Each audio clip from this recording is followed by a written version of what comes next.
The most widely published book in human history reveals that we are created in the image of God. Throughout our human journey, each encounter is an opportunity to see the shared humanity in ourselves and others. Regardless of one's views on religion, each experience and each story weaves us together towards a common path. A path of transformation, a process of growth and understanding, a recognition that, at our core, we share a common destiny. What does the search for truth really mean in our lives? How can we find a sense of unity in a world so diverse and divided?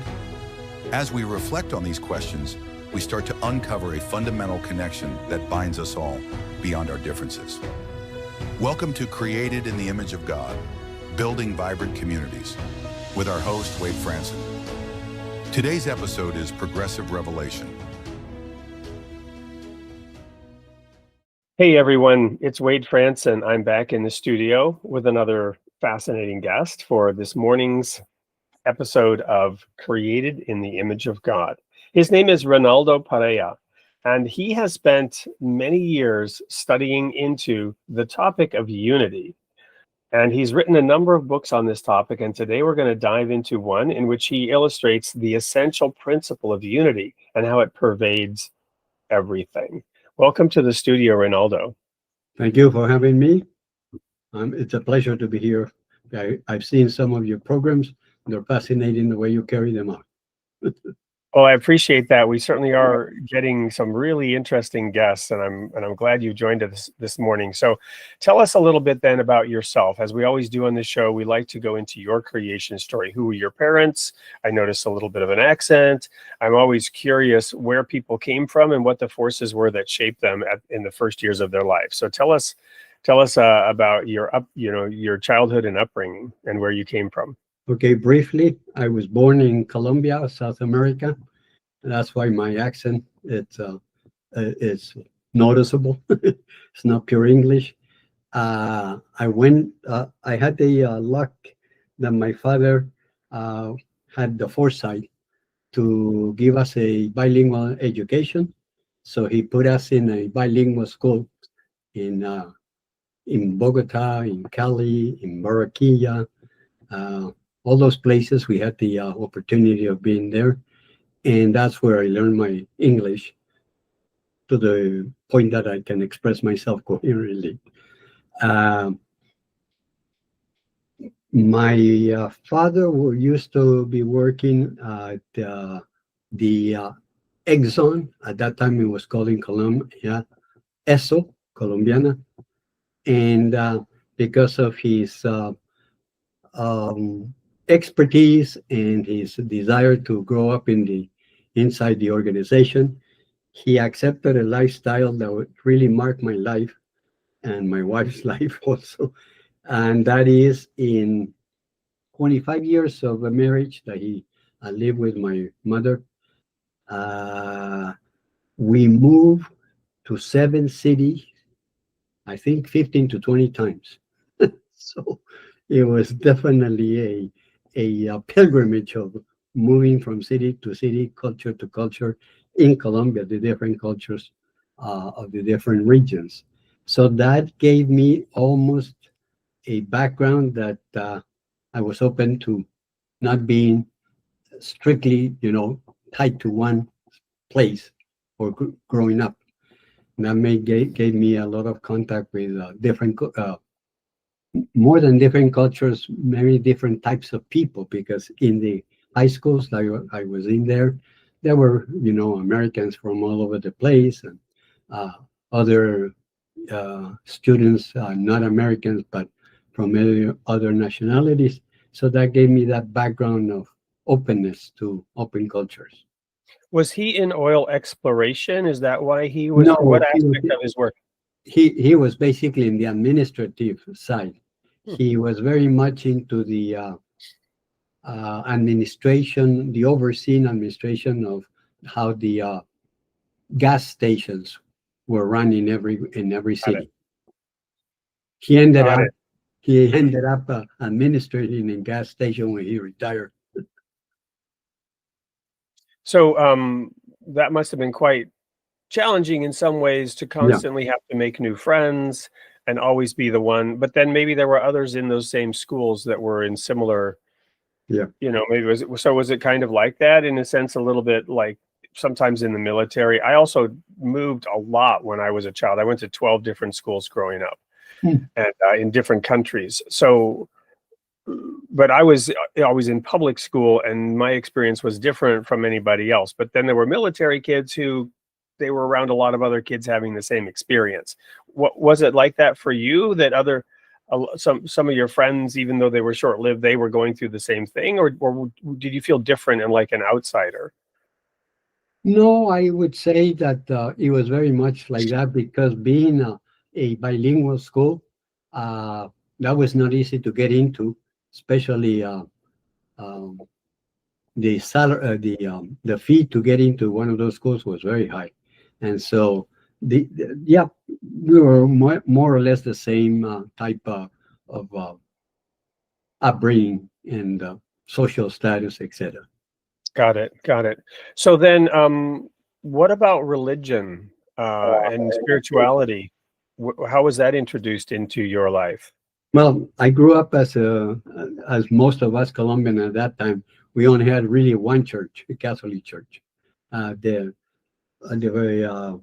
Protestant, as they were called, or the evangelicals, they didn't arrive in Colombia until the 1960s, or became more established after the 1960s. But before then, it was nothing but Catholicism. So that was the background in terms of religious introduction into a religion. And it was a very traditional way of being taught Catholicism. It was normally taught by either a nun in elementary school or by a priest in high school. And when I went to the bilingual schools, that was not allowed. Religion was not taught there because they didn't want to get into any conflict of religions because of the diversity of people being there. There were Muslims and Arabs and all of that. So there was no religion taught. And that then I kept being taught through the contact with priests. I had at least 2 or 3 priests that I became really good friends with along the way. And that kept me more or less in touch with religion. But really, when I became really in touch with religion is when I went to high school in the San Jose, California. I did my junior year there. I was all alone in a hostel, one of these families that took in a foreign student, and I was there for 1 year. It was the Bellamy Prep High. I can still remember San Jose, California. And there I met a young Jesuit. He was not a priest. He was at the stage of being a teacher. The period between before you even started studying theology, you went and did a practice of 1 year, 2 years of teaching. And he taught us English, but he was very good at it. I mean, in the sense that he presented literature in a very experiential, very down to earth, very creative way. And through him, I became aware that his lifestyle was interesting. As a Jesuit, he was a Jesuit. And so I kept close contact with him.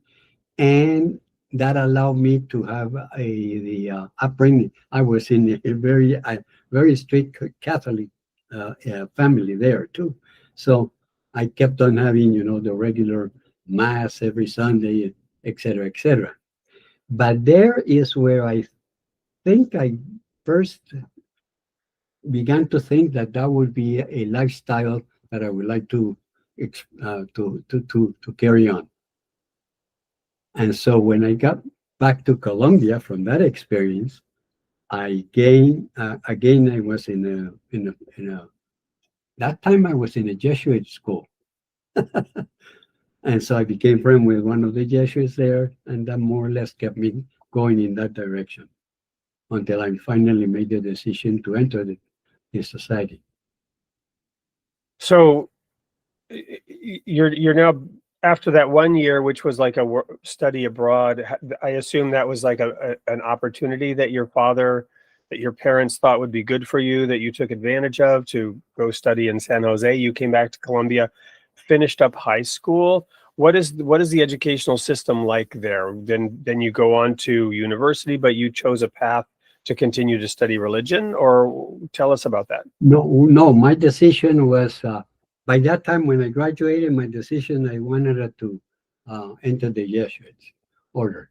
Well, that was a blow to my father, who was very, very Catholic style, maybe mass, and that was about it. Otherwise, the other one, religion, no, that wasn't part of his formal education at all in the sense What of about your mother? Was she more well, religious? she was very intuitive, and she encouraged me to keep on pursuing the dream. Okay. So then, so then you went ahead. Your father was unhappy, but Yeah. you were happy.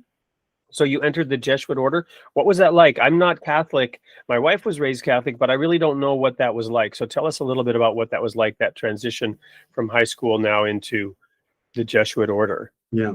Well, first, I separated myself from they were living at that time in Barranquilla. That's up north, a city up north. No, Cali. That's in the middle.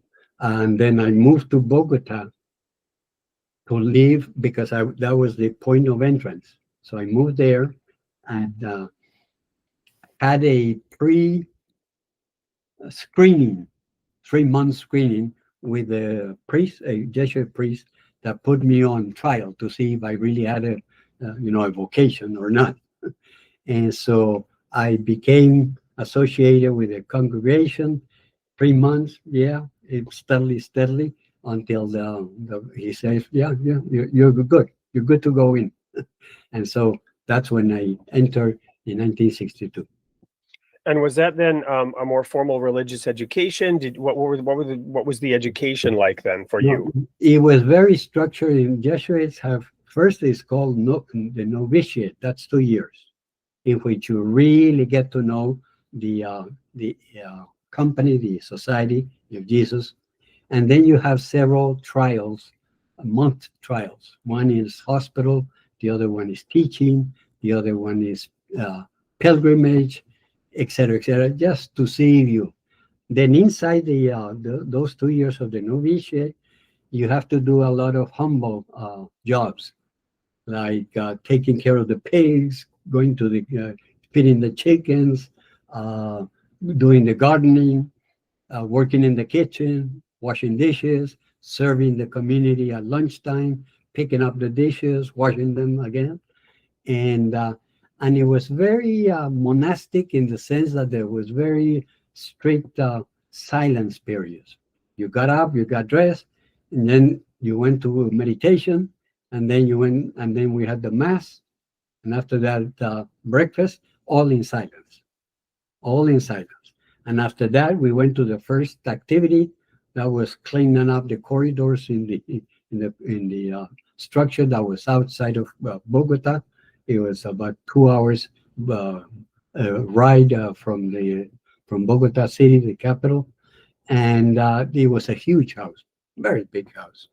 Now where they had the novitiate and the junior year, that was the first phase of studies of the classics, literature, especially literature, Latin and Greek, which I wasn't very proficient at.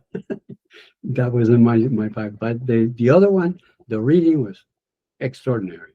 So And then was the idea that you would then live a celibate life and become a priest, or what was the path for you personally moving forward? What was the goal? That's exactly. Then you went and did the studies, the classical literature studies, and that was for 2 years in that building over there outside of Bogota. Then you went to Bogota and you did the philosophy years, and that was 2 years, philosophy back and forth all the way through. Then you went to teaching, the experience of teaching for 2 years. Then you went in and studied theology, formal theology, for 4 years. On the third year, you were allowed to ordain if you had decided to get ordained as a priest. Then you have one more year of theology, and then another year of probation, and then you get a full uh, status of being a priest, that you had a job as a priest. Well, before I ask my next question, I have to tell my joke about this. You may have heard this joke, but I don't know how. I heard this years ago. Somebody entered into a program like that. There was a vow of silence. You only got to meet with the head of the whatever monastery once a year to talk. And so after the first year, this new person gets to have his audience with the head of the monastery, and he says, well, you've been here a year. What was it like? Do you have anything you want to say? And the man says, the rooms are cold. And then he gets sent back, and he does another year. And when he comes back, he says, well, it's been a year, have things gotten better? Do you have anything to say? He says, the beds are hard. And he goes back. And then, in the third year, he comes back and he says, well, have things gotten better? You've been here another year. What do you have to say? He says, the food is terrible and I quit. And the head of the monastery says, I'm not surprised. You've done nothing but complain since you've been here. So my question is, how far did you get, and when did you leave? How far did you get, and what was it that caused you? Because I assume you didn't go on to become a Jesuit priest, but maybe you did. Tell us about that.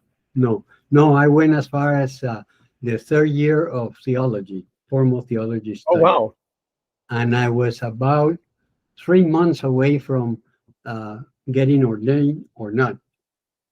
Then during my theology years, I was really lucky because the teacher, Jesuit priest, who taught the history of the church, he was honest enough to allow us, at that time, it was an exception, to allow us to actually go into the library, theology library, and pick and choose books that really you were interested in reading about. And so when he came to explain the Trinity dogma, I became quite a bit curious about that Trinity dogma, because from the logical point of view, it didn't make sense. 3 persons, one God, 3 persons, one distinct, the Father, the Son, the Holy Spirit, all one, different persons and only one God. That did not make sense. And so I had the opportunity of reading actually a historical recount of how that dogma got defined. And it wasn't divine inspired.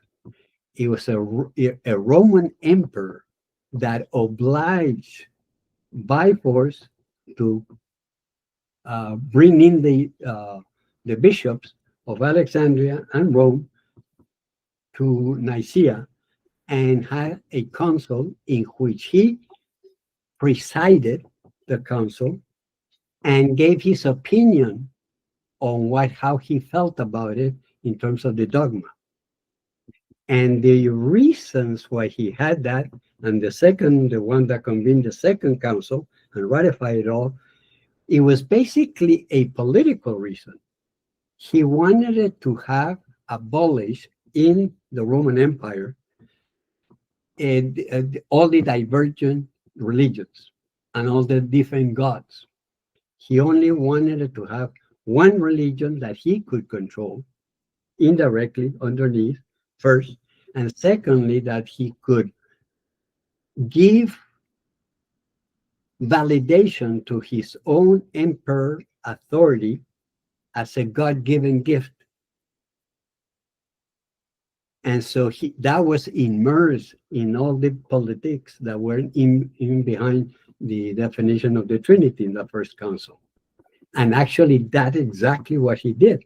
As soon as the council ratified it, he created the Christian religion as the state religion, abolished all other religions, and gave them the power to the religion, to the Christianity, power to become the only one religion.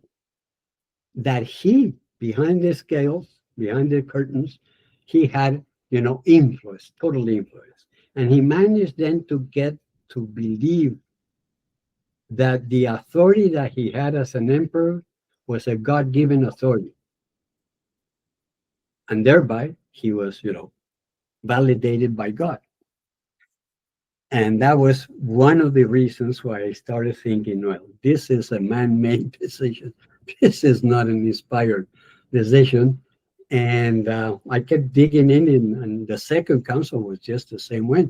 It was another emperor that brought it back into place, and just about the same thing.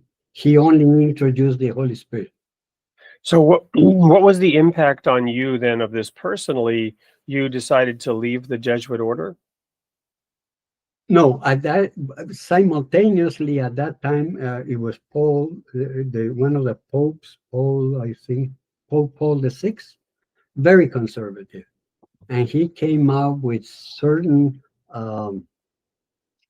not dogmatic, but religious orientation given to all the priests of how to handle. At that very moment, there was a question mark whether it was licit, religion-wise, to use contraceptives.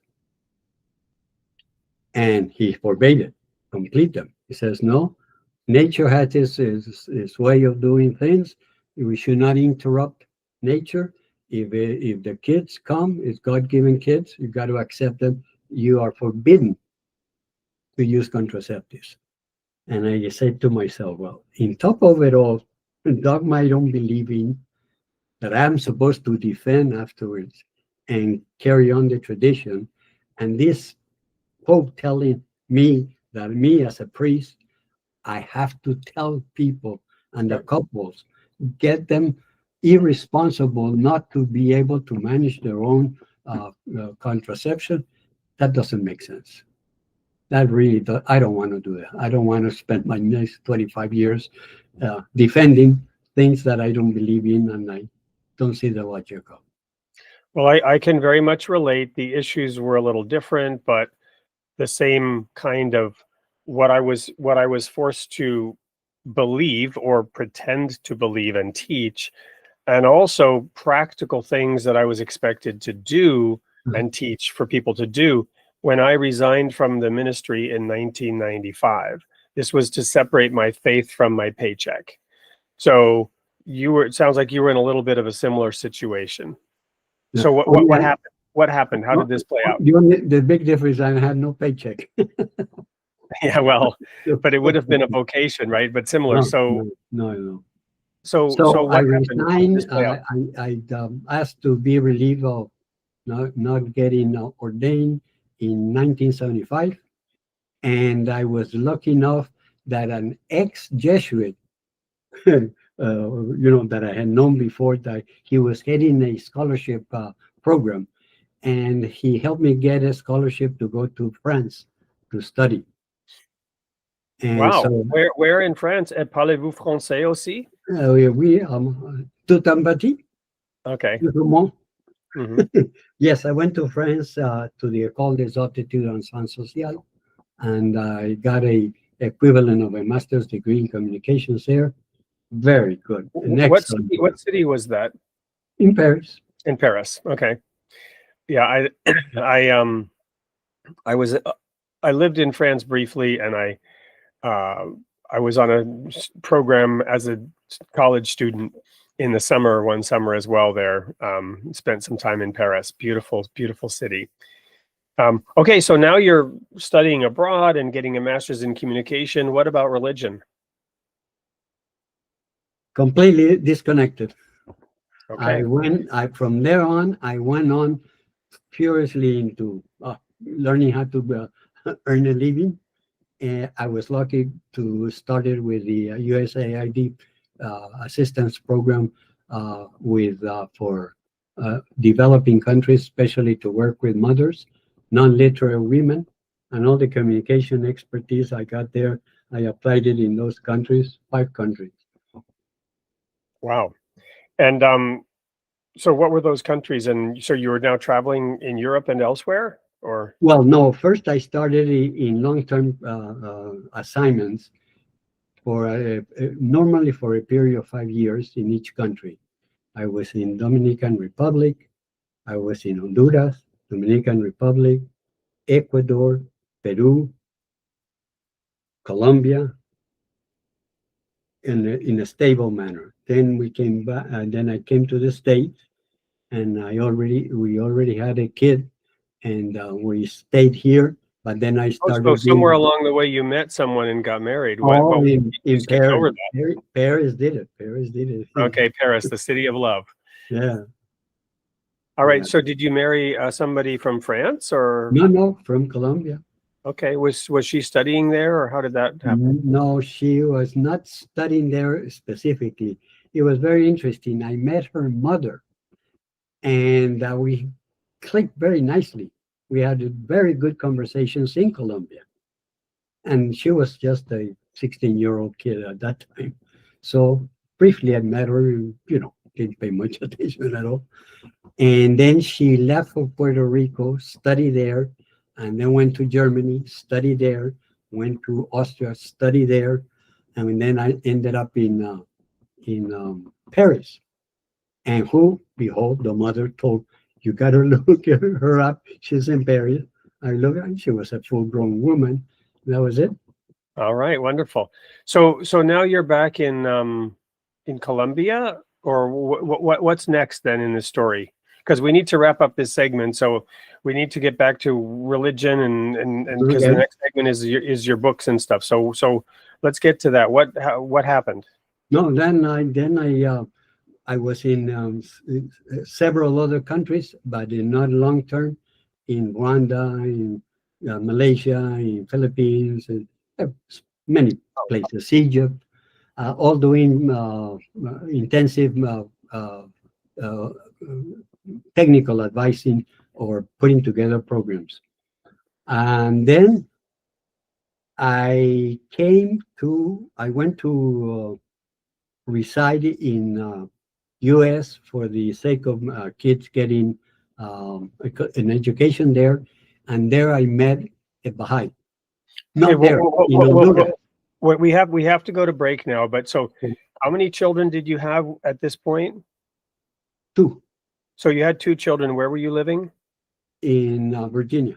In Virginia. Okay. So when we come back from this commercial break, we'll pick up the story in Virginia in the U.S. with Reynaldo. And may I ask your wife's name? Patricia. Reynaldo, Patricia, and their 2 children in Virginia. Don't go anywhere. We'll be right back. Reynaldo Pareja, PhD, is a scholar, communicator, and lifelong seeker of truth. With a doctorate in communication and sociology from the École des Hautes Études en Sciences Sociales in Paris, a master's in communication from Cornell University, and a foundation in philosophy, art, and literature from Universidad Javeriana in Bogotá, Reynaldo has dedicated his life to exploring the spiritual dimension of human existence, our purpose, our suffering, and the profound questions that shape the human journey. He is the author of an extensive collection of published works, offering deep reflections on consciousness, meaning, and the inner evolution of mankind. To explore his full body of work and learn more about his vision, visit ReynaldoAlternativeVision.com. Welcome back to Created in the Image of God. We've been learning about Reynaldo Pareja, who spent years training to become a Jesuit priest, walked away from that, got an education in communications in Europe, met somebody who he had known from Colombia, married Patricia. Now he's living in Virginia, working with his family, 2 children, and he met a Baha'i. Tell us about that. That was when I was first working in Honduras long term. There was a doctor that came to give a presentation at the end of the seminar, and he read a quote that really impressed me. the language he used of the document he read was extraordinary. It really hit me in my heart and my mind. So But this was a secular meeting about communications and the work you were doing. But in that he had, I assume, a Baha'i quote as part of it, or no? He concluded. He closed the seminar reading this document, which related to working with people. Extraordinary. The way that it was phrased, I thought it was spectacular. But was this document a Baha'i statement? Yeah. Okay. Yeah. So as soon as we finished the seminar, I came up to him and I said, "My God, what is it that you read? Where is it from? What is it?" Just, look, I cannot tell you now. Come to my house tonight, and then we can talk. So I was there sharp at 7:00. Wow. And then he starts telling me briefly an overview of the Baha'i faith. And let me tell you, that was my comeback to religion. So when I went back to Virginia, when I was there, I looked him up. He got me connected with a Baha'i family that took me as a child. And then we were invited continuously for 9 months to what we call in the Baha'i faith firesides. It's a guest is invited. He presents an aspect of the Baha'i faith, and then we have a dialogue, asking questions and getting answers, etc., etc. That put me on the road of research, and during 9 months, nonstop, every weekend. How did your wife and children? How old were your children at this time? Getting close to 12, between 12 and a little further than that. 14 almost. Okay. So were they interested in what you were doing, or were they like, "Oh, this is some crazy thing Dad is doing," and my husband? Well, let's put it this way. They came with us to some of the sessions, more than the ones that were appropriate for them. So they really got a good informal education about what the Baha'i faith was all about. And your wife, Patricia, was she also interested? Yeah, definitely. Okay. Yeah. All right. So both of you were studying. Okay. So what were some of the key things? I mean, okay, the language generally appealed, but what else? What intellectually, what was it that appealed to you about this? Well, the principles. Basically, it was the principles of the Baha'i faith, which you can be summarized, I think, in 6 of them. And pitch in if you know of another one. The unity of God, which definitely the contrary. Yeah, when you have questions about the Trinity, that's a big one. Yeah, but that cleared that one up instantly. The unity of God, the unity of all of humanity being created in the image and likeness of God. And so the differences between races did not exist. It was man-made. And definitely there was only one human, the human race. That to me was top-notch. Then the unity of religion. Then the unity of mankind. The unity of the soul and unity of mankind.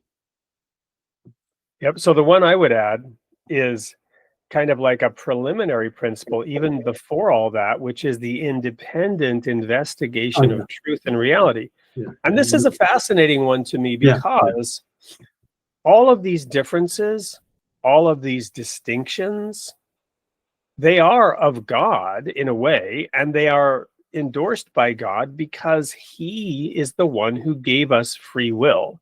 Mm-hmm. He is the one who created us in His image with the ability to investigate and come to our own conclusions about things. We're not robots. We're not programmed. We're not forced to accept any of these onenesses. And we have all this diversity. As people, as you did in your early years, went in one direction, studying things in a specific way, to come back around later to this awareness and this understanding.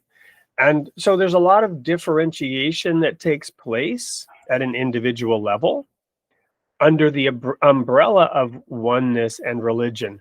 And as you know, and Baha'is know, there's two hidden words, which are primary principles: possess a pure, kindly, and radiant heart, that thine may be a sovereignty, ancient, imperishable, and everlasting. We get this from God. It wasn't just that emperor that claimed sovereignty. Every individual has sovereignty before God. And we retain that sovereignty when we have a pure heart. We see who we are. We see that we come from God. The second hidden word, the best beloved in my sight, is justice. Set it before thine eyes. Focus on justice. And God says, that I may confide in thee. So when we have a pure heart and we focus on truth and justice, God confides in us. And then he says, when he does, then we will see things through our own eyes and not through the eyes of another. We will be empowered by the Spirit of God to see things as they are and reach our own conclusions about reality and come to that oneness on our own terms, with our own individuality and with our own sovereignty intact. I don't know if you know this series Star Trek. In Star Trek, there's this thing called the Borg. The Borg is the collective, and you get assimilated into the Borg, and now you have no individual freedom. Right. The unity of God is not the Borg. It's something where you retain your freedom. And it says even the Baha'i faith preserves, it says, even the lesser loyalties. So we can have individual loyalties to certain things at the cellular level. We'll get into this as we get into your material, but at the cellular level, a single cell has a wall. And for that cell to survive, that cell wall has to remain intact. And the cell selectively decides what it lets in and what it lets out.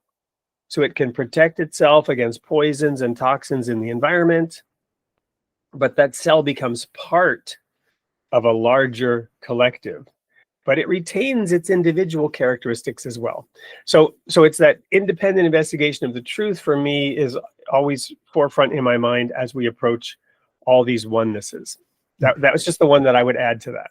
And I would add one that I left out by the last phrase, especially the last phrase you said, and that was progressive revelation. To me, that was one of the most revolutionary principles that I have ever heard, that you could actually see in all the religions the sequence of unity and of identity of God's message all across all religions. And you had, when you accept that principle, then religions don't become the feud between who has the truth. No, all of them have a specific amount of truth that is revealed progressively in history. And I wrote a book on it. Wonderful. So let's dive into that. So now you've studied intensively into the Baha'i faith. Oh, yes. Did you then I assume you became a Baha'i? How does that work? How does one become a Baha'i? Very easily. You say you declare in that Baha'u'llah is the most recent manifestation of God, and you want to be a Baha'i under the principle of his revelations. So basically, you accept the principle of progressive revelation. You understand that, Abraham, Moses, Jesus, Muhammad, and Buddha, and, Noah, Adam, that these were all messengers of God that came, all the ones in the Bible and some that are not in the Bible, all around the world at all times. God has been sending his messengers to teach us his creation. And that has happened since Jesus. It didn't stop 2,000 years ago.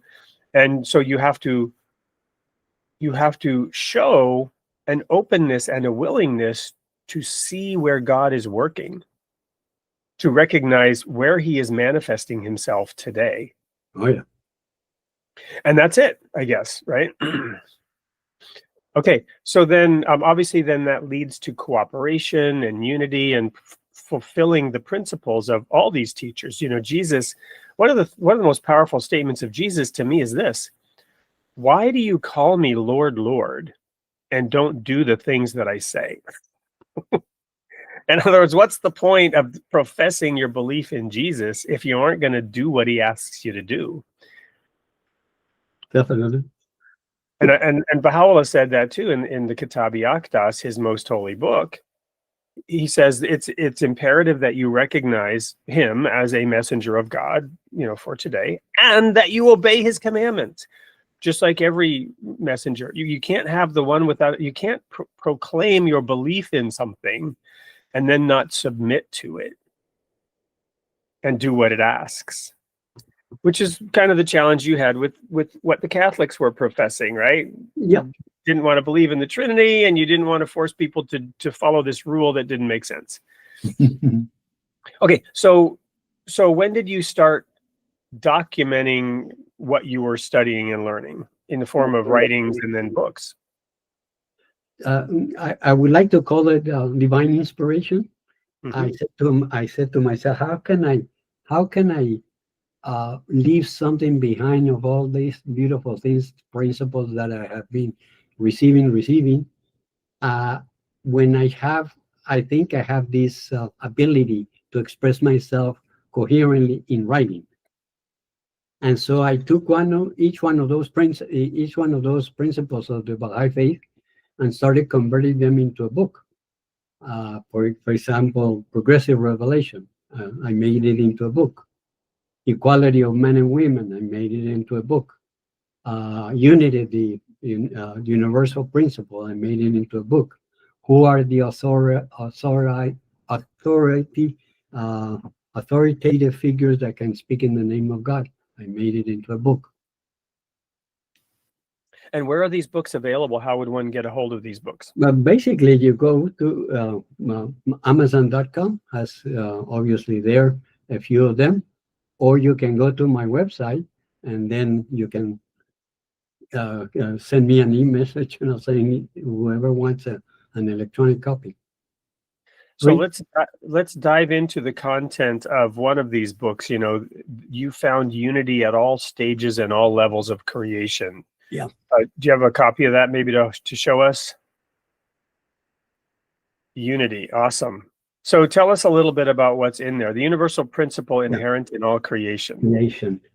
Basically, what I did is I am going to read the titles of what is in the book, because I think that is the best resume. Yep. Is unity in material reality, unity at the microscopic level, unity in the mineral level, unity in the cosmos, unity in biological reality, unity in the plant structure, unity in the animal's internal organs, unity in men's internal organs. And the last one, unity in the spiritual reality, unity in men's spiritual level, unity of all religions, unity of humanity. That's the resume of the whole book. So let's pick one of those and as a starting point and unpack it a little bit. Pick one of those essential areas of unity and tell us a little bit about how it works and how you describe it in your book. Which one would you prefer, the spiritual reality or the physical reality? Let me start with one that is the most amazing one. When we hear science, there's another principle. No conflict between science and religion. I have a book on that one too. That is the complementary vision of total reality, science and religion. And so what science has told us right now, that especially with the Hubble telescope and all those telescopes out there, is that the universe out there was unknown to us. Now is an impressive millionaire, billionaire of galaxies, and each galaxy is of millions of stars. And in those stars, probably 200 to 300,000 habitable worlds.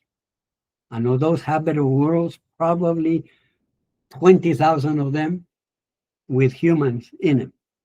And so one can ask, how can that universe be in harmonious, stable and it is not in a permanent collision of galaxies in an array of disorder. And what you see there is an incredible unity of interrelationship of galaxies, of stars, of planets. They all have their own orbits around their own suns. Every galaxy has their own rotation around its core.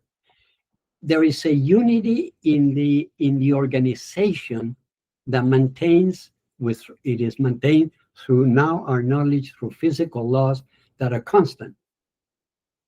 And so where could that unity come from unless an incredible creator could organize billions and billions and billions of stars in an organized fashion that has unity? Extraordinary. Amen to that. I love talking about the book of Genesis, because the very first chapter of Genesis describes that. In the beginning, God created the heavens and the earth. And then it talks about this primordial substance, this dark matter, actually. And the Spirit of God hovered above the waters. It's called the primordial waters. But we know from study of all ancient texts that this is symbolic of chaos. One example is that the waters were symbolic of, the sailors would be out in the sea and the ocean, and there were dark things underneath that could come up. The Kraken, Leviathan in the Bible, these creatures that were hidden in the dark mass of the waters that would take the sailors' lives. And of course, the storms could play out and take the sailors' lives. There was chaos brewing just underneath the surface. And this first statement about creation is that God brings order from chaos, as you describe, with laws, with fundamental laws and organizing principles that bring this unity about by conforming it to a divine purpose and a divine will. And you're describing that at all these different layers. So take a different one then from there. Let's like biology, for example. Okay. I mentioned the single cell and how it works, but tell us about the essential unity within biology.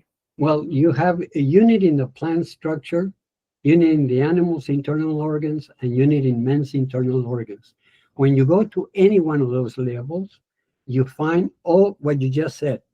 There's a basic unit in the cell, basic unit in the organ, basic unit in the systems of the organs. And all of them are working in unity to maintain life progressing, maintain life thriving, maintain life evolving. All of them at the plant structure, at the internal organs of the animals, and the internal organs systems of man. And it's plain. We have 72 systems. 72? No. We have 7 systems inside of our body. The circulatory, the digestive system, the pulmonary system, is all of them. And they all work in unison. As long as we take care of rationally of it, they work all. You don't have to give the instruction of breathe. If we really have to be conscious of breathing every time we take an inspiration, we won't be doing anything else but doing that all our life. And then there will be no creative process.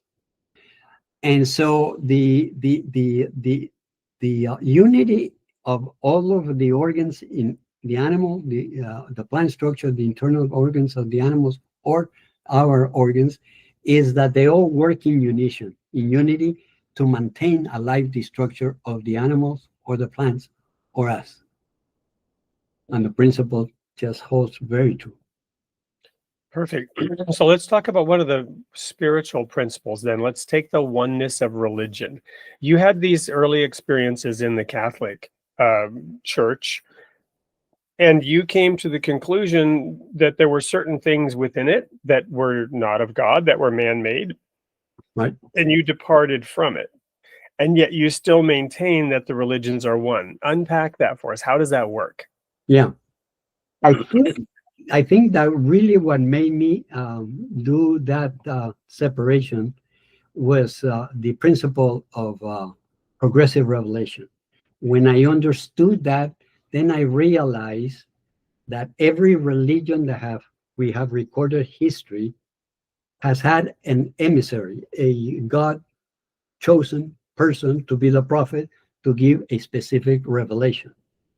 But every one of them appear in a moment of history, in a particular culture, in a particular country, with a specific language, with a background.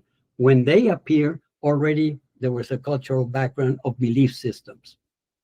And so in that model of so many religions, of so many belief systems, one had to go to the source of the original statements made by the manifestation of what was the revelation, the original revelation, not the man-made interpretations.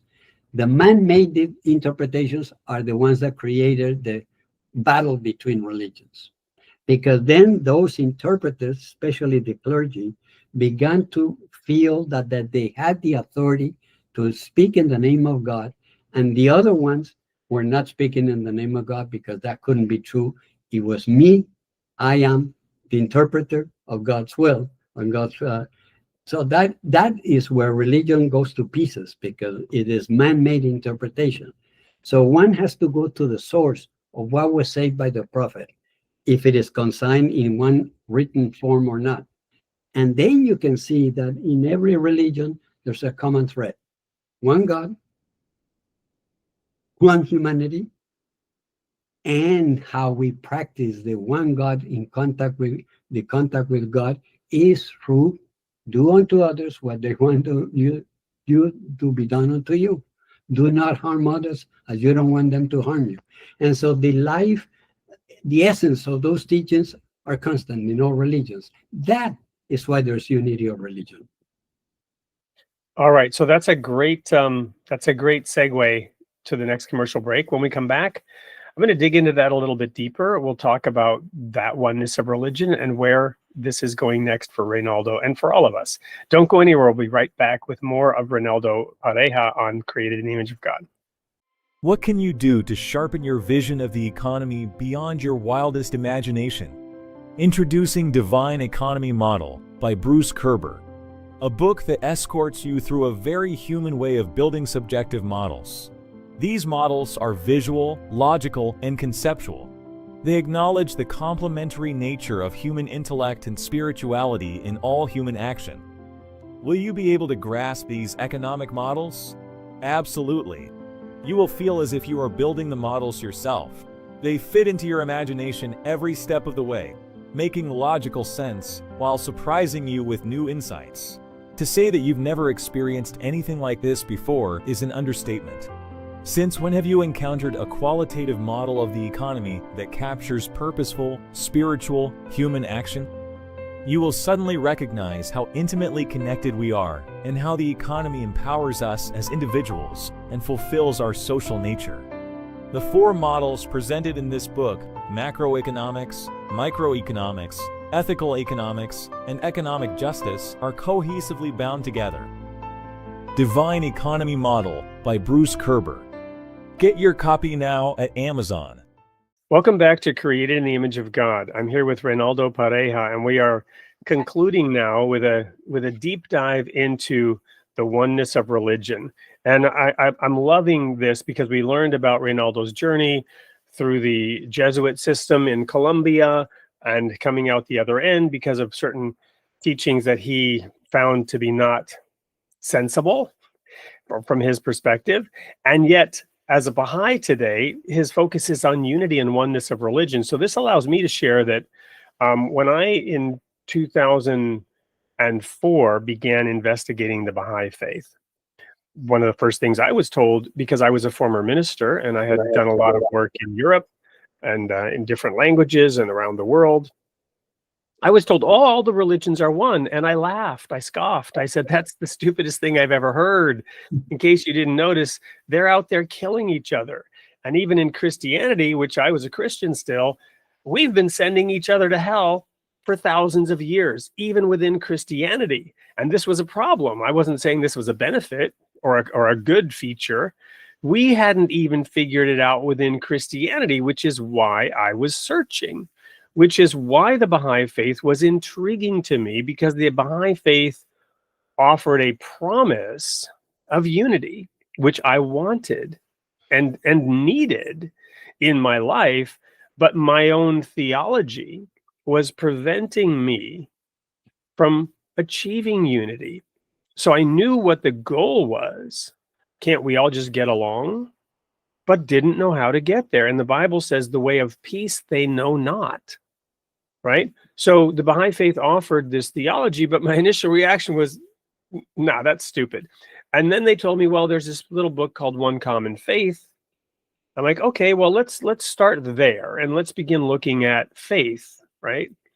So now, in terms of this oneness of religion, and even the Catholic Church, you were sharing, Reynaldo, that one of the ways this works is that God sends a messenger at a point in time to a people in a certain circumstance, and the teachings are pure. A little while ago, we referenced Jesus saying, "Why do you call me Lord, Lord, and don't do the things that I say?" Well, if that was true in his day, and that was already true amongst some of his disciples, and even Peter, denied him 3 times on the cross before the rooster crowed the next morning, and his disciples, he said, "Smite the shepherd, and the sheep will scatter," and that was prophesied. And then you had this unfolding over the centuries, and we were very aware of corruption, as you mentioned, the Council of Nicaea and other things.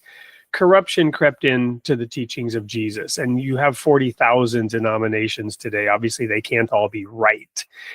And the problem is they all insist that they are right, to the point where we're going to heaven and you're going to hell over some picky little doctrine that is unprovable, right? The Trinity.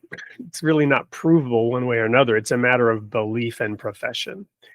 So there's a solution to all this, and the solution is that when things get really out of hand, God sends a new messenger to bring about unity again. And when Muhammad came, he united the tribes of Arabia, and so on and so forth. So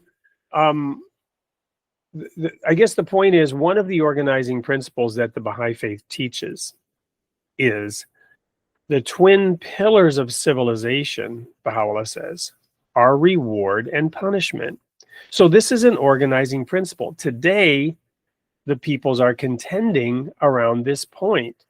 Many people think we should be doing away with punishments, and we should be doing away with rewards in the pursuit of equality and oneness, they say. Because like me, people all around the world want peace.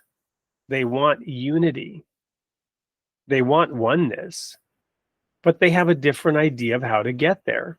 And one of the organizing principles, Baha'u'llah says, is that reward and punishment are the twin pillars of civilization. One path towards unity and oneness is to try to remove rewards and punishments, to kind of come up with some other system to make everybody equal. Communism would be another example in which you remove the idea of property ownership. And one of the theories behind Marxism and communism is remove the idea of property ownership, and then everything belongs to the state, and somehow then that will bring about unity. Well, we haven't seen that work out. So you have these different ideas of how to get there, and then the independent investigation of truth leads us towards it, right? Are you following me? So if we all agree that we need to become one, and we have that today, it's tolerance, right? It's unity. We have to accept all the different perspectives in a pluralistic society. And in America, we've been a leader in that we've had people from all over the planet come to this one nation and learn one language. And we have 50 different nations called states who all agreed to submit to one federal government and cooperate while retaining some autonomy, but cooperate with a federal system, again, in leading the world towards unity. We talked about the hidden words of Baha'u'llah, the first and second hidden word. I want to read a brief, tiny piece of a quote from something called the Tablet of Ahmad. You're familiar with this, Reynaldo. It's a one of those pieces of writing that a lot of Baha'is are familiar with and they like to recite because we're told to. We're told there's a power in it. And there's this little phrase in them. We're talking about one of these messengers of God, the manifestation of God, the true one. And it says, to whose commands we are all conforming. Right? Again, this is the idea that God is not forcing us into submission, but we are voluntarily conforming.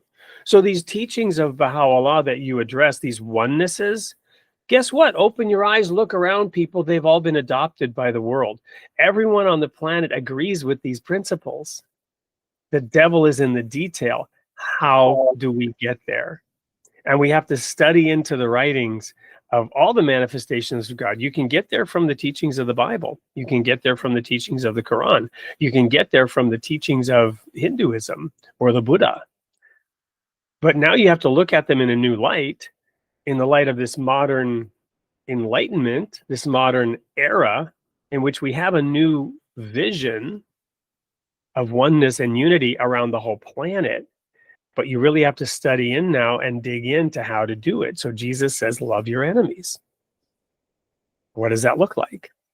And then we find those same things even in the Old Testament, in the Hebrew scriptures. There, you're not told directly to love your enemies, but you are told different ways how to get along with them and how to make peace with your enemies. So anyway, I just want to kind of put that out there, Reynaldo, and invite you to talk more about your perspective as a Baha'i.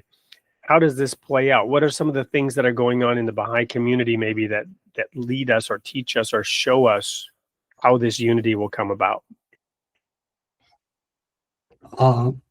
You really ask one of the questions that cannot be responded easily in a short amount of time. But let me give you one more thought, and that is that we're often taught in the Baha'i faith about the role of the individual, the role of the institutions, and the role of the community. How these three things work together to bring about harmonious relations in a local area. Yeah.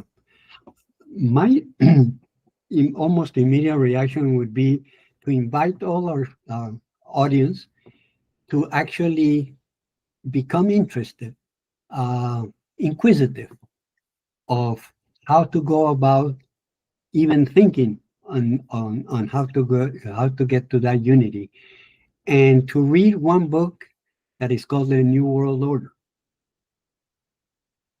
because there it is expressed very, very carefully, very slowly, how that construction must come about in an organized way. The second idea is, yes, you pointed out to something that is crucial. We are in the crossroad of a new generation of humanity, in the sense that we are awakening like never before to a collective consciousness that did not exist before because we didn't have the means. We have now the technological means of being interconnected, superficially or very intimately through this social media, et cetera. That level of consciousness requires that we individually, collectively, and at the community level start thinking very seriously, how do we work in a way that we can bring about unity of religion and unity of humanity. And we have, as Baha'is, we have an experience that is going on all over the world, and it is called community building, that starts from the very family to the community, to the neighborhood, to the larger community, national community, then the international community. That requires a process of dialogue that we must agree how to dialogue without imposing our ideas. And that's a principle of the Baha'i faith that is extraordinary, and that is a consultation. I put forth my idea and leave it out there. Everybody puts their idea, they leave it out there. Then we all consult all those ideas and come up with something that we all can agree that is a workable and applicable way of becoming, having unity of religion, and or unity of the neighborhood, or unity of the country. But I guess we have to really become extremely active in this conscious development, that we are in the crux of human development. I would say evolutionary development that is inviting us to really consider that we're only one human race, the human race, that we have it only in one country, the planet. And we therefore have to come to an agreement of how to manage ourselves and the one only country without destroying it in the most rational, consultative way, so that we can actually agree on goals of unity that are progressive. I don't know if that answers. No, that's beautiful and really well said. And I'm reminded of something. So where do you live these days, Reynaldo? Where are you located? In Miami. In Miami. So we're pretty far north of you, way up on the Canadian border in Wisconsin. But we're doing some of the same things in our area, similar, probably a little bit differently. But Yeah. one of the features of this community building process is something called the nucleus, right? And Right. you have various nuclei in your area, and we have one that my wife and I and our family, we're building something called the interfaith nucleus. Excellent. And on the other side of town, in a neighboring town, they focus on something they call the race amity nucleus. And their focus is more on, racial relations, whereas ours is more on religious unity.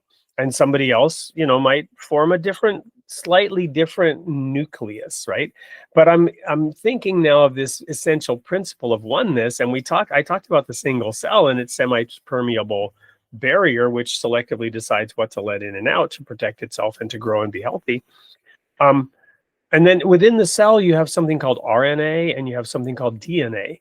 And these things work together, again, on how to help the cell. So my point being that at the very smallest cellular level, we are protagonists. We are learning, we are growing, and we're told to adopt a humble posture of learning in these nuclei, so that at the local level, we're open to actually listening to our neighbors, to talking to our neighbors, to treating our neighbors as brothers and sisters, and to explore the different views and see what we have in common and what's different and how we can work together, all based on the Word of God. And one thing the reason we're very involved in the interfaith nucleus here is exactly that. I want people to bring the Bible into it, Old and New Testaments. One of my goals was to get all the different religions represented. And for a long time, we had never met a Zoroastrian. And then we met one, and then we met another. We've had several Zoroastrians participate, and Muslims and Hindus and Buddhists and Jews and all manner of Christians, all participating together in how to build a vibrant local community at the cellular level. Excellent. And sometimes it's not easy. Sometimes it's not easy finding even the right people to participate or who want to participate. But once you get that little community growing, amazing things start to happen. Seeds start to sprout, plants start to grow, and unity grows as well. Well, we're out of time, Reynaldo. What do you have that you want to leave with the audience here at the end of the show before we go to the sneak peek of next week's show? I guess one would be an invitation to whoever is going to listen to our program and recording is, if you have any curiosity, let's put it that way, any curiosity about religion that you think you would like to explore, do not be hesitant. Dive, explore, read,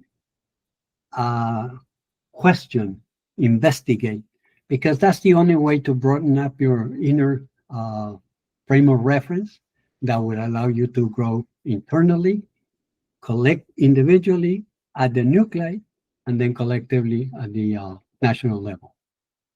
In the words of Jesus, knock and it shall be open. Ask and you And will you get should- an answer. Yes. Seek and Yes. you will find. Find. And in the Baha'i faith, it's all about being a seeker. Yeah. Yeah. Reynaldo, what a pleasure having you here this morning. And Same. I'm sure we'll have you back. For everybody else, don't go anywhere. We're going to show the sneak peek of next week's show next Sunday, December 7th. So stay tuned for that. And meanwhile, remember, you are created in the image of God, and God loves his creation. We will see you next week.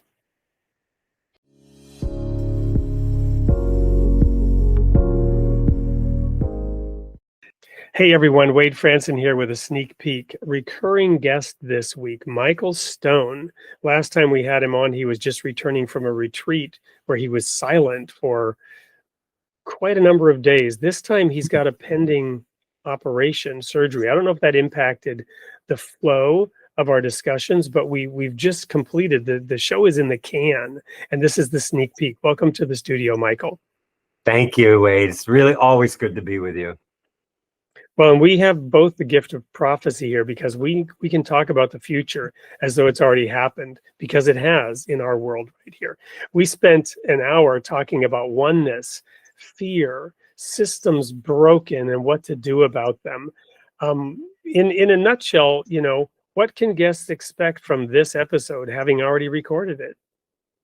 Well, I hope that what it brings about is curiosity, to really look and not just say, yes, that's true, or no, I don't believe in that, but to really sit. And as I said in the show, when you asked for a statement, I said, it's time to soften and slow down. You can't outrun the fear. Believe me, I've tried it. But if we can slow down and allow ourselves to really be with some of the fear, we will have incredible revelations come to us through just paying attention and bringing ourselves into deeper and deeper states of presence. Well, for the audience who may have missed Michael on his first go around, the trauma that Michael experienced early in his life and throughout his life is really just unimaginable. And by admission, he said it took him at least 30 years to even begin to overcome the idea that he was a victim and take responsibility for his life. So there's a depth of wisdom that comes from experience that Michael shares. One of the things, Michael, that really got me was this idea of, rugged individualism on the one hand versus a divine individuation on the other hand. Do you want to just spend a moment, Sure. touching on that? Yeah. Individuation is the maturity of the soul. It's what happens, particularly when we start out with being felt, seen, heard, held, and protected by a caring witness, someone looking in our eyes with love. And it allows us to mature. When we didn't do that, we move into individualism, which is, I'll do it my way. I'm going to be strong. And it eliminates the beauty of relatedness, being related in community, with my ancestors and with future generations, as well as the collective. Well, and every time I talk to you, I get a new insight. The one that I just had now, the epiphany, is God saw and said it was good. Yes. God saw, heard, and acknowledged even his creation. Mm-hmm. And he expressed that every day. Wow. And for those of you who tune in on the 7th of December to watch this show, there's a lot more of those kinds of epiphanies. Thank you, Michael, for being here with us. And we'll see everyone listening to the sneak peek on the 7th at 8 p.m. Oh, excuse me. No, this is a Sunday morning show, 7 a.m. live, Central Time on Created in the Image of God, Sunday morning at 7.